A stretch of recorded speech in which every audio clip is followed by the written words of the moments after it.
Assalamu alaikum wa rahmatullahi ta'ala wa barakatuh. Pour l'écrit de la leçon SEM1, يعني المستوى الرابع ابتدائي pour les sciences. Alors on va faire maintenant la quatrième leçon. À quoi servent les différentes parties d'une plante? Alors complète la légende en nommant les parties principales de cette plante. Alors regardez bien cette plante. Alors bien. Alors d'après, si vous voulez, ou plutôt la question posée, c'est complète la légende en nommant les parties principales de cette plante. Bien sûr, on va parler des parties, les parties principales d'une plante et bien sûr, si vous voulez, le rôle de chaque partie.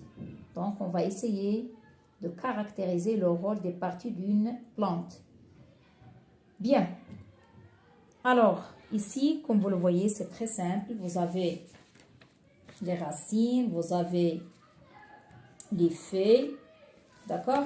Alors, on a racines, feuilles. Alors, voilà ici, vous avez fleurs. Ici, vous avez ce qu'on appelle tige. Ici, feuilles. Et ici, les racines. B, à ton avis, à quoi chacune de ces parties lui sert-elle? C'est-à-dire le rôle de chaque partie. Donc, par exemple, pour les racines, comme vous le voyez, sont dans la terre. Donc, elles peuvent servir, si vous voulez, à récupérer de l'eau. Les feuilles sont tournées vers le soleil, vous voyez, pour capter, si vous voulez, pour le capter. Le tronc, ou bien ce qu'on appelle tige, ou bien tronc en général. Je peux dire tige, ou bien je peux dire tronc pour les grands arbres, si vous voulez.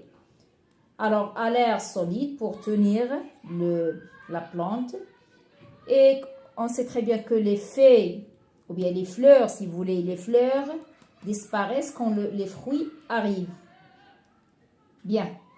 Alors, on va essayer d'écrire d'abord la légende et après on passe à la question suivante. Voilà pour la légende. Bien, comme j'ai dit ici, fleurs, tiges, feuilles et racines. Comment chaque partie de la plante contribue-t-elle à son fonctionnement? Voilà ce que je viens de dire. Chaque partie a son rôle. Alors, on va voir par la suite le rôle de chaque partie.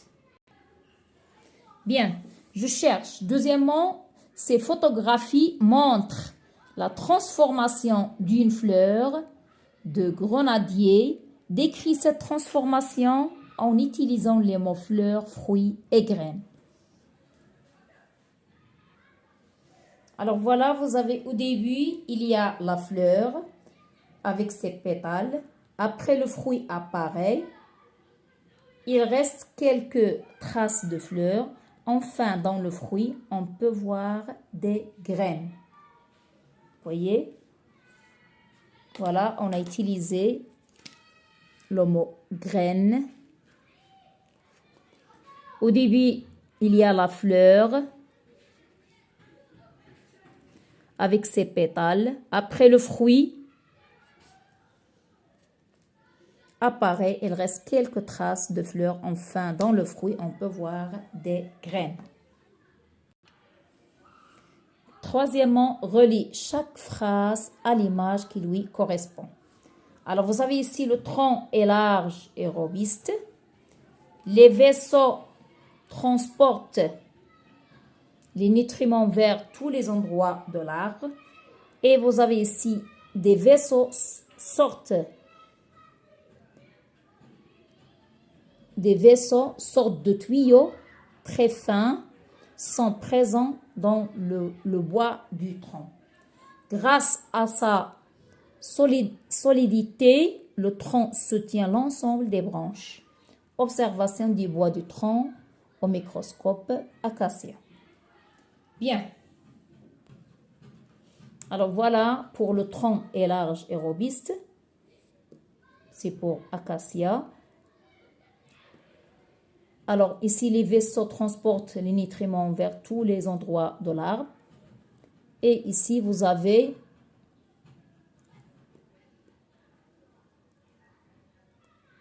pour des vaisseaux. Voilà, pour les vaisseaux ici. Et pour, grâce à sa solidité, on va relier ici.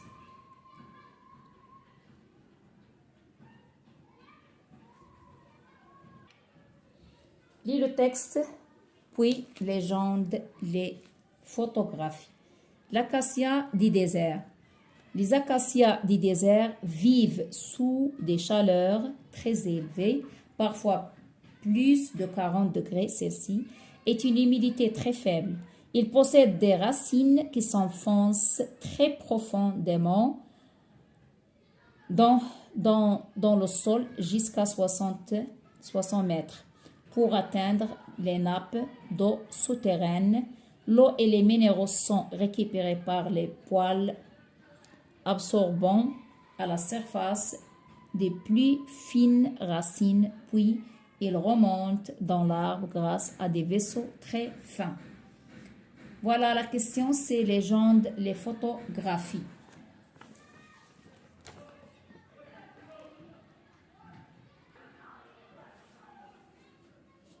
Alors voilà ici, on va écrire racines qui s'enfoncent et ici vous avez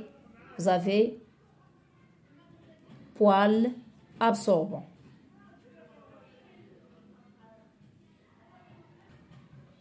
Et maintenant, on va faire une conclusion. Voilà. Chaque partie de la plante a une structure liée à son fonctionnement. Le tronc soutient et contient les vaisseaux. Les fleurs donneront des fruits. Les racines absorbent l'eau et les minéraux.